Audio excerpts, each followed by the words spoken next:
14 ఏళ్ళు సీఎంగా ఉన్నా 3 సార్లు సీఎం అయినా ఈ రాష్ట్రంలో ఆయన చేసిన పరిపాలన వల్ల మంచి జరిగింది ఇది అని చెప్పి చెప్పడానికి ఒక్కటంటే ఒక్కటి లేదు.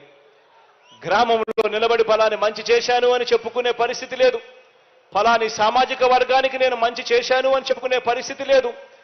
అవ్వ తాతలకి ఇది చేశానని చెప్పుకునే పరిస్థితి లేదు. రైతన్నలకి మంచి చేశా అని చెప్పుకునే పరిస్థితి లేదు. అక్క చెల్లెమ్మలకి ఇది చేశా అని చెప్పుకునే పరిస్థితి లేదు.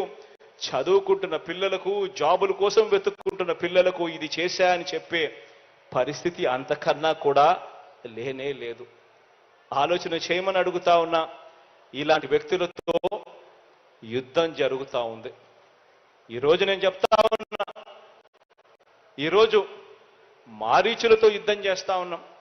మంచి చేయడానికి మీ బిడ్డ, మీ అన్న 4 అడుగులు ముందుకు వేస్తే 8 అడుగులు లాగాలని చెప్పి తాపత్రయపడే శక్తులతో ఈరోజు యుద్ధం చేస్తా ఉన్నాం. ఈరోజు యుద్ధం జరుగుతూ ఉన్నది. వాళ్ళు చేస్తా ఉన్న యుద్ధం కేవలం జగన్తో కాదు. ప్రతి ఒక్కరూ ఆలోచన చేయండి. జగన్ అనే ఒక్కడు గన పక్కకు తప్పుకుంటే జరిగే నష్టమేమిటి అని చెప్పి ప్రతి ఇంట్లో, ప్రతి తల్లి, ప్రతి తండ్రి, ప్రతి పాప, ప్రతి పిల్లాడు కూడా ఆలోచన చేయమని అడుగుతా ఉన్నా. జగన్ అనే వ్యక్తి ఒక్కడు పక్కకు పోతే